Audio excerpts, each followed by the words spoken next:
amigo. Remember that thing I said I needed help with? This is it. You in? Of course. What do you need? Excellent. Come meet me near Mulehe.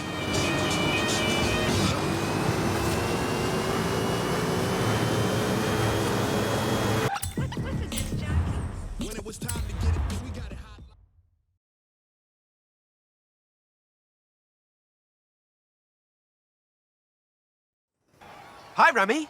What's the plan? Okay. Hear me out. Beautiful Mexican supercar, beautiful Mexican roads, promoting the Horizon Festival. Do we need promoting? The festival seems to be doing okay. It's Rami's Racing History Month. That's a totally official thing that I didn't just invent for the festival playlist. Yeah, it's my favorite Mexican cultural event hosted by my mate Ramiro Luis Miron. All right. I'll find someone else. That's not what I said. Of course I'll help you. I knew I could rely on you. Let's go!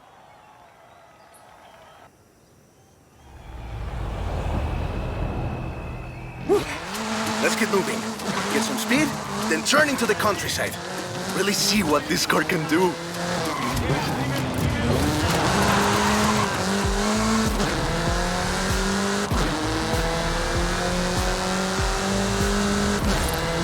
Yeah! Great speed!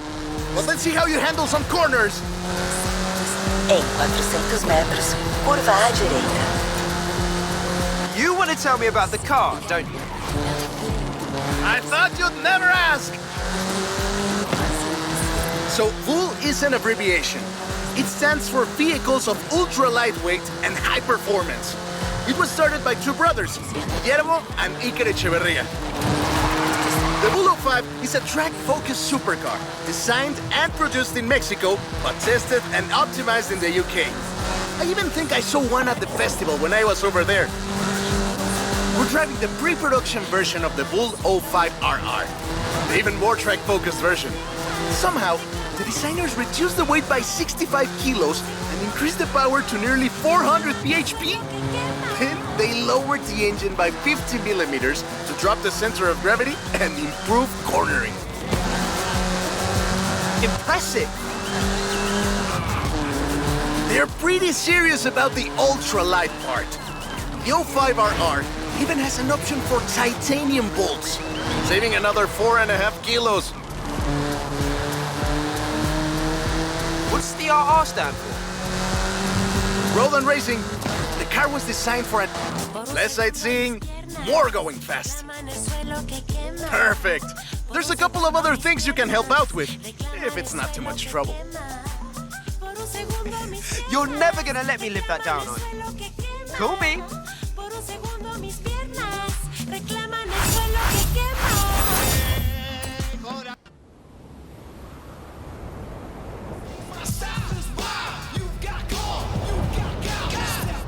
I just got my hands on a piece of Mexican racing history.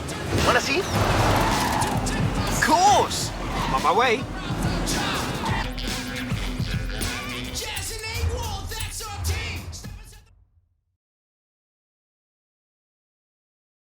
Let me guess. Today's episode of Mexican Automotive History with Ramiro is about the Baja 1000. You are very perceptive, my friend. This dune buggy was the first car to race here. Let's take it for a spin.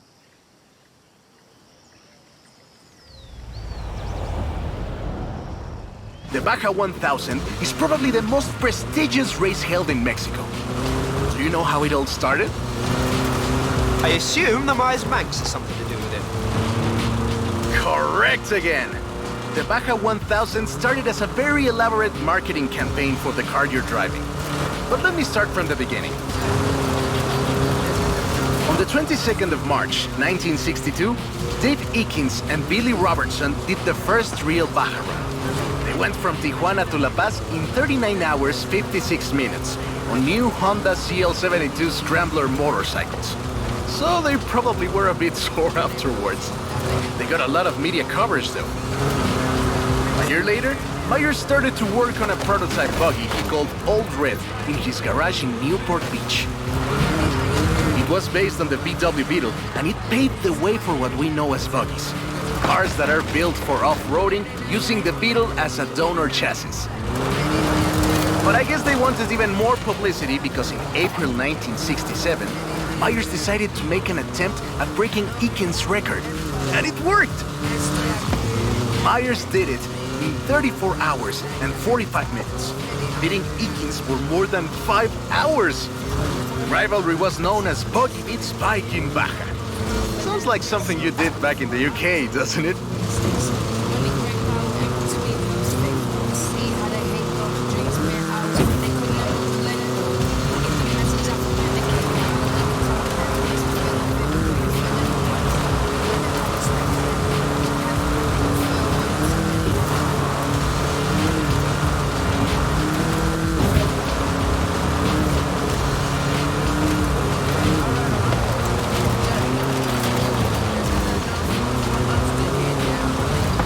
Myers Max became an overnight sensation as a result, and suddenly they were friendly races all across the Baja.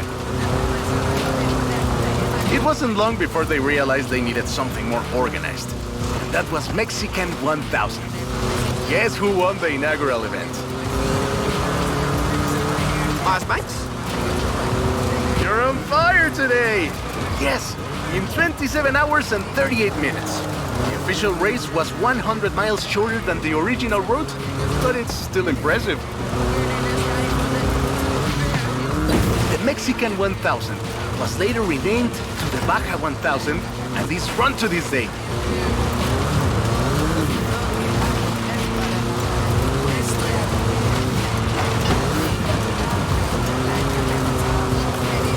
Quando for seguro, dê meia volta e retorne. Em 100 metros, curva à esquerda.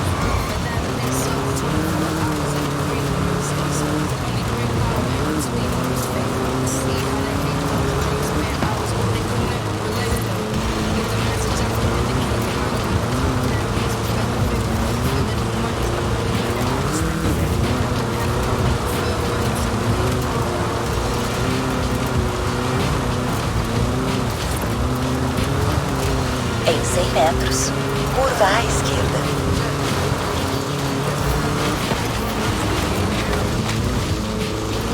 We didn't do the full route, but at this rate you would have had a shot at the original record.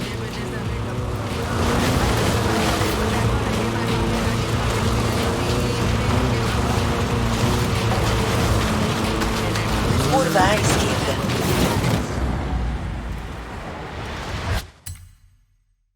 Curva à esquerda.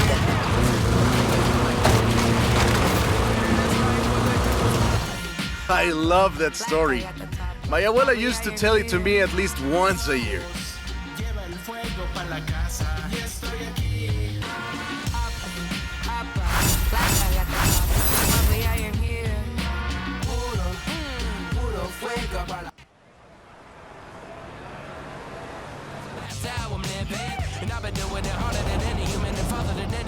Hey, come quick! Papa Fernando needs your help! Okay. I'll be right there.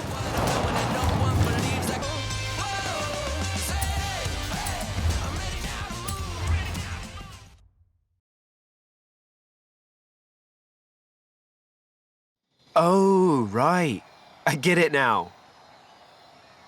To be honest, though, it was me who needed your help, not Papa Fernando. I can't fault that logic. Who are the other racers? You know them. It's the Born Fast crew. They're raring to go.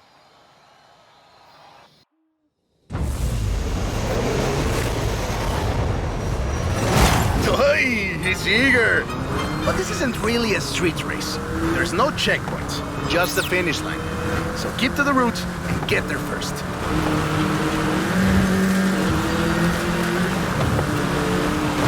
It's hard to overstate the effect that the Beetle had when it arrived in Mexico in 1954. Before that, all we had were these huge American cars.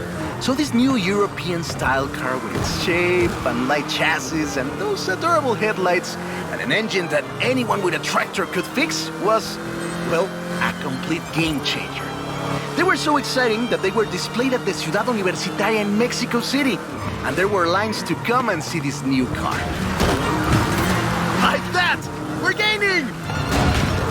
Production of the Beetle started in Mexico soon after 7 of them finished the Carrera Panamericana. Before that, people were a bit worried about reliability, you see.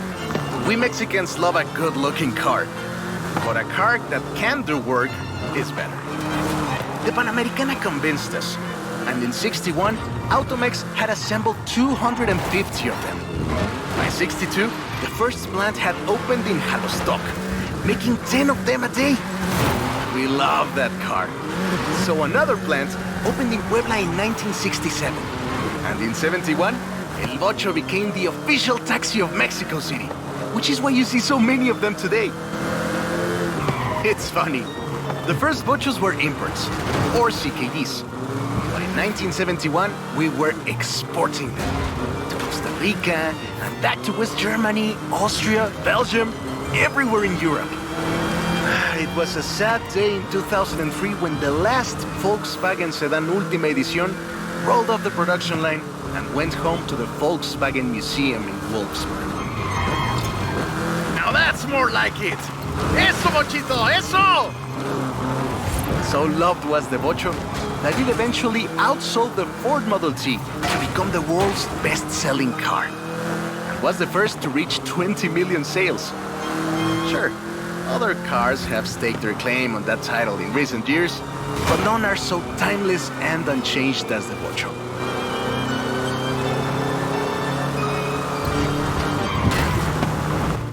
That is a great car.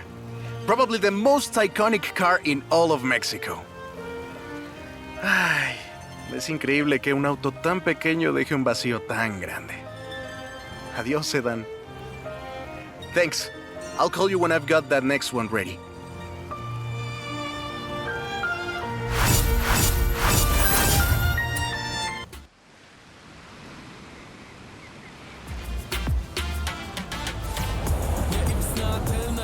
I have a brilliant idea!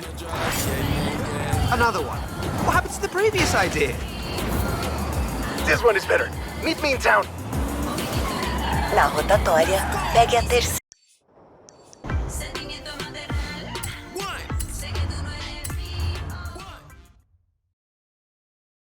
I have 2 cars here.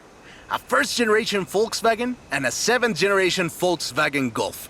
Made in Mexico for almost half a century. Sadly, they stopped building them in 2021. But we can still race them. What do you say? To make it fair, I will give you a chance to make an informed choice. Let's go for a test drive. And I've got lots to tell you about Volkswagen Mexico.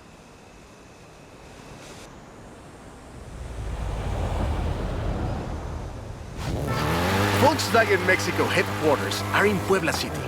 It started production in 1967 with the famous Beetle. As we call it, the Bocho.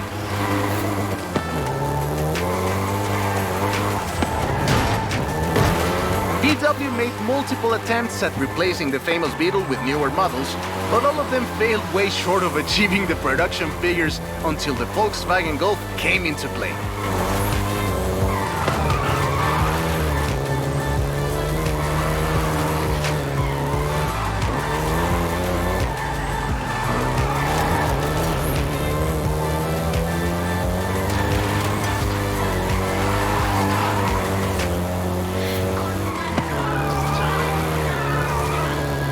First generation was released in Mexico as the Volkswagen Caribe and had quite a few variations, including the Golf GTI you're driving right now.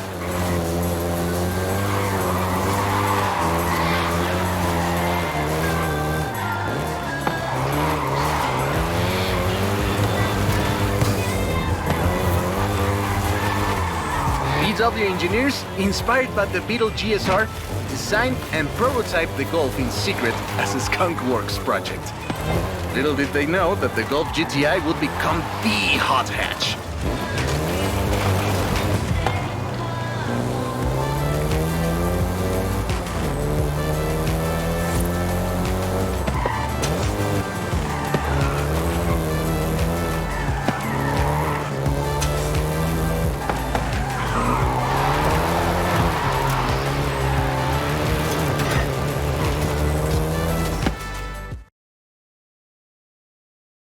Shall we jump 40 years in the future and try the seventh generation?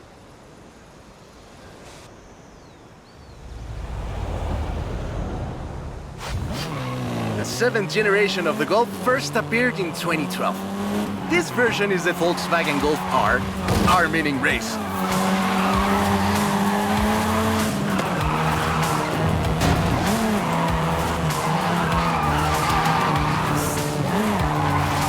This was the fastest Golf in the range, with a 0 to 60 time of 5.1 seconds.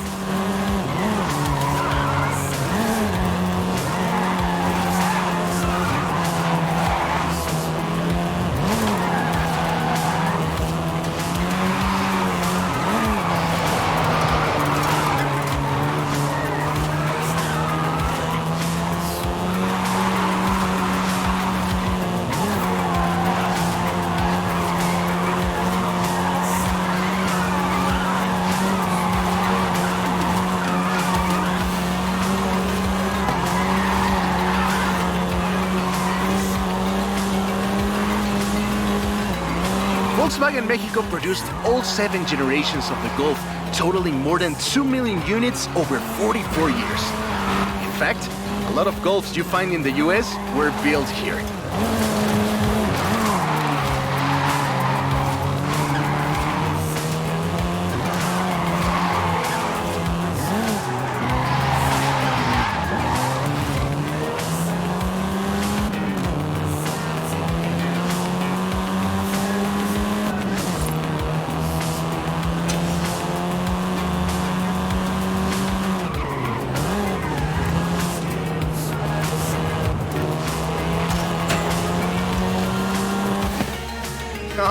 All right.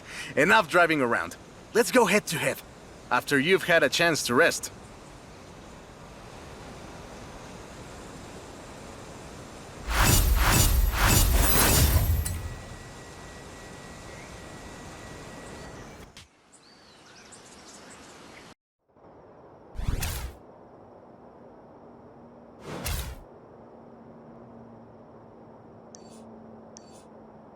I'm a fair man. I'll let you choose.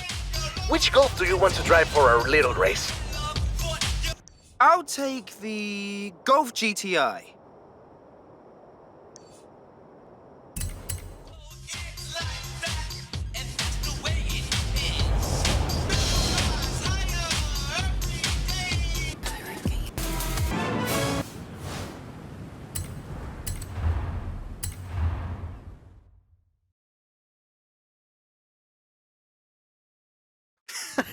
I hope you know some shortcuts.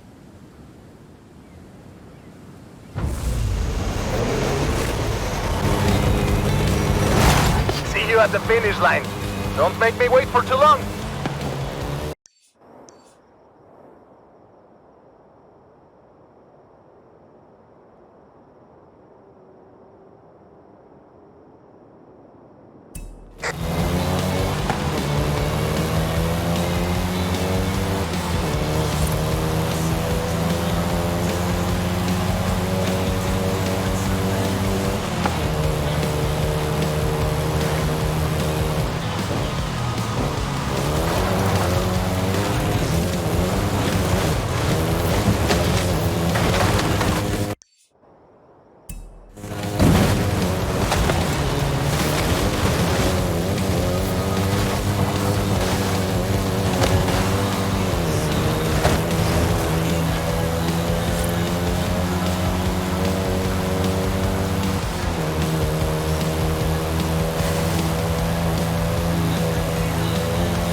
I am actually surprised the first generation still holds up. I'm sure you didn't cheat.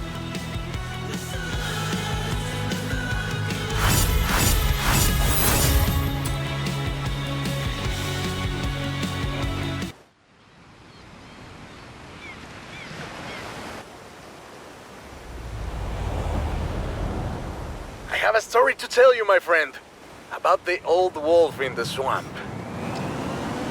Are we going to a zoo? A swamp? I'll pick you up.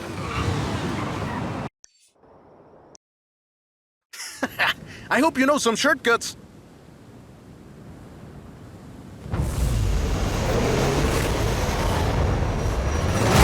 See you at the finish line. Don't make me wait for too long.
What a race! The difference 40 years makes!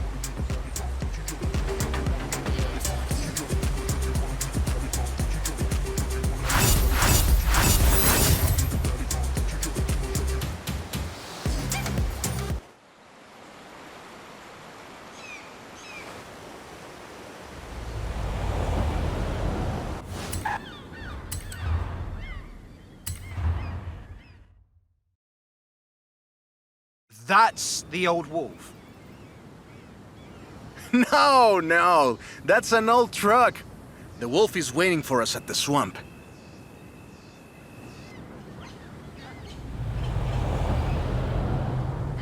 Haley asked us to clear some debris, and I've got just the car. But we need to get there first. Of course! Who do you think I am? The driver who destroyed a record-breaking amount of fences. That's fair.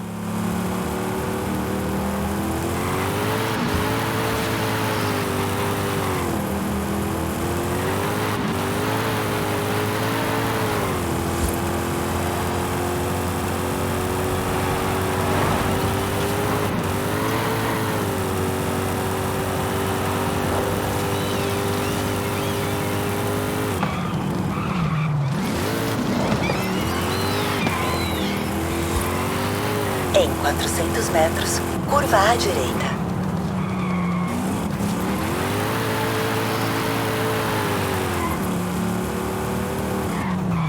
Curva à direita.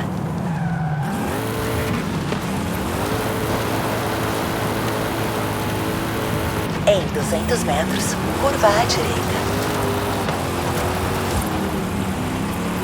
Curva à direita. See? Got it here in one piece. And gave me a few heart attacks. Careful there!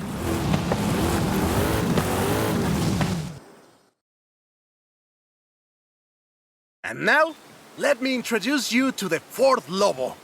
This car is more your style. Now that's a hecking good wolf.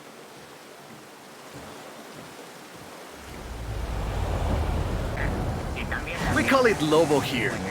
Marketing in this country is outstanding. Let's get to work. See all that Russian stuff? Clear it out. What? No! It's not just an excuse to throw a Lobo around. It is just an excuse to throw a Lobo around. In the 90s, Ford decided that they needed to rebrand the F-150 for the Mexican market. And the name Lobo just has a real ring to it. They started using the badge in 1997, and the rest is history. The Ford Lobo quickly became one of the most popular vehicles in the country.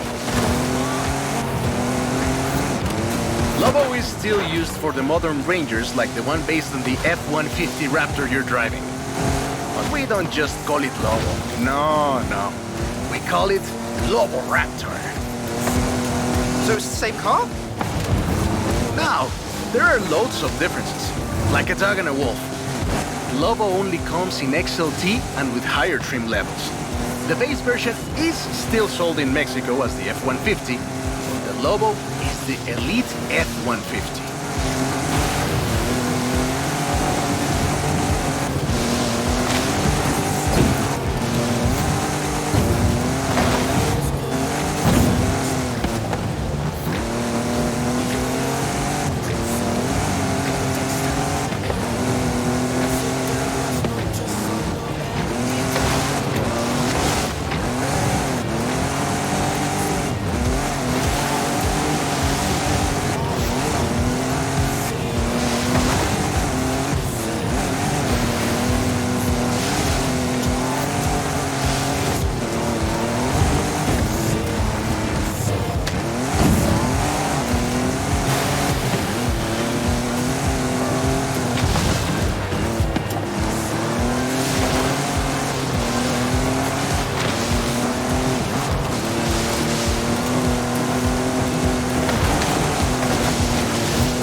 Great, job's done. And the scratches will buff right out. Thanks for the help. Now I just need to get my abuelo's old F-100 back to the garage.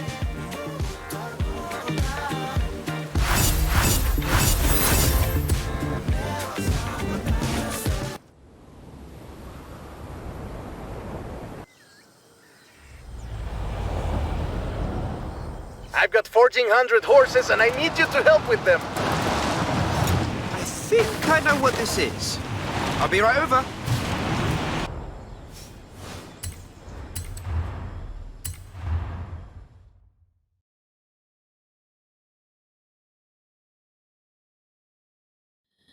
I know you've got one of these, somehow. So you know a little bit about what you're in for. Let's go!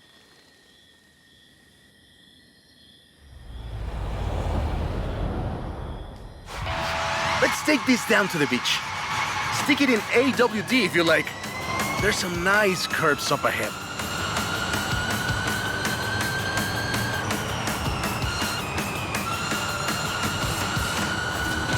Calm down. I know you like to go fast, but I had a big breakfast. This is 2021's EV of the year. And it was up against things like the Taycan and the e-tron and the Recharge. It set 3 Guinness World Records, and it's inspired by the beautiful original Mach 1. And I'm telling you all of this because the Mach E was built right here in Mexico at Cuautitlán Assembly. Hey, I have to keep this back. Be careful with it. Cuautitlán Assembly has been building cars since the 60s.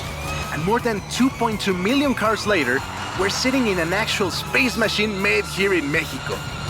Quite a journey from Cougars and Thunderbirds and F-150s to this. This isn't just a prototype.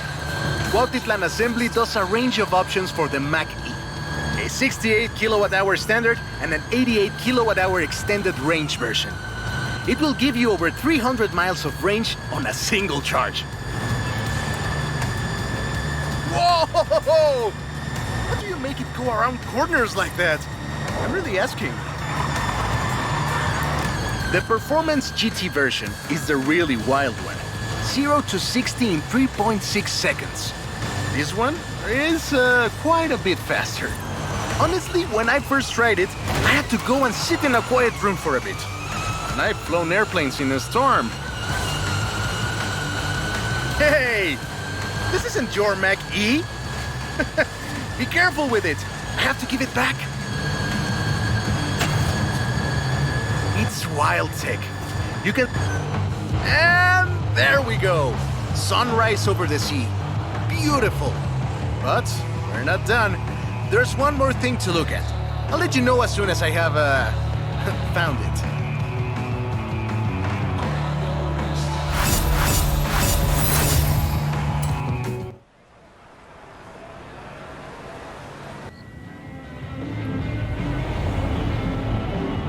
Okay, this one will be epic. I found a Porsche Carrera. You know what that means? Racing? And what do you mean, found? In a barn, of course. And of course it's racing. Come meet me at Guanajuato.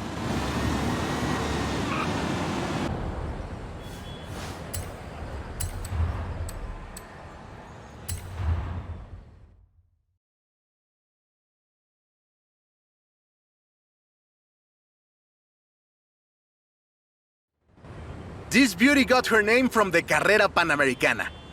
The races don't run anymore, but who can blame us if we take it out one more time? Right? Let's see what this car can do.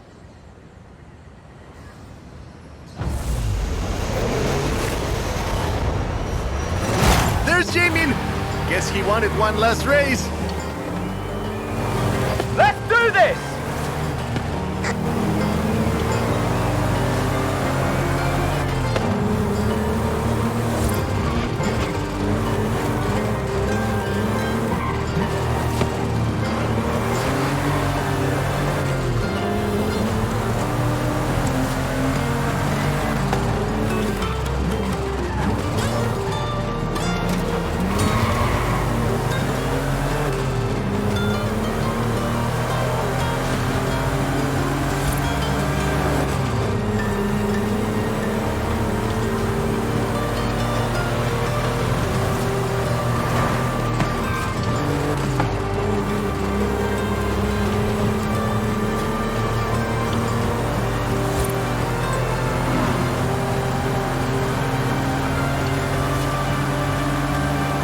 Race had 132 competitors, and everyone turned up.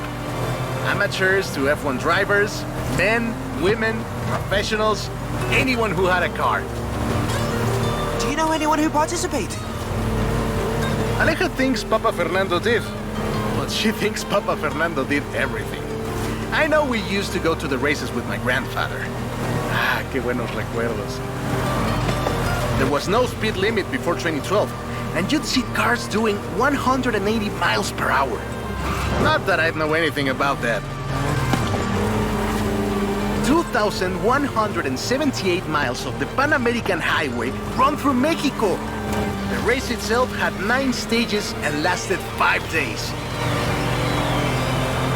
But the sheer distance wasn't the only challenge. Constant changes in the elevation from sea level to 3 kilometers up. The most challenging road race in the world. The winner of the very first Carrera Panamericana was Herschel McGriff, who drove an Oldsmobile 88 at an average speed of 88 miles per hour. The Porsche Carrera got its name thanks to Hans Hermann, who won the small sports cars category in 1954. He drove the Porsche 550 Spider and came 3rd overall. He was sick before the race, and his tires came off at the start. He really pulled through against the odds. Porsche had 6 cars competing in 1954, and all of them made it through the end. A lot of others didn't, let me tell you. Enjoying yourself, are you? Yeah, I kinda had a feeling you were. 1954 was the last year the original Carrera Panamericana took place. But it gave us the most famous Porsche model, the Carrera you're driving right now. The Carrera RS 2.7 was the first production street racing 911. It was built on the 911S 2.4. the fastest Porsche you could buy at the time, and a popular choice in the later Carrera Panamericana races. The race was revived in 1988 and ran to 2016, staying true to the original races with high-speed road stages. The routes for the race were carefully selected every year by planning committee and local government. This is Jamin's exit. It's been fun, my friend. Take care. Looking forward to seeing what you can do out there. Have fun now, yeah? Great race. Almost like we did a little Panamericana with a friend.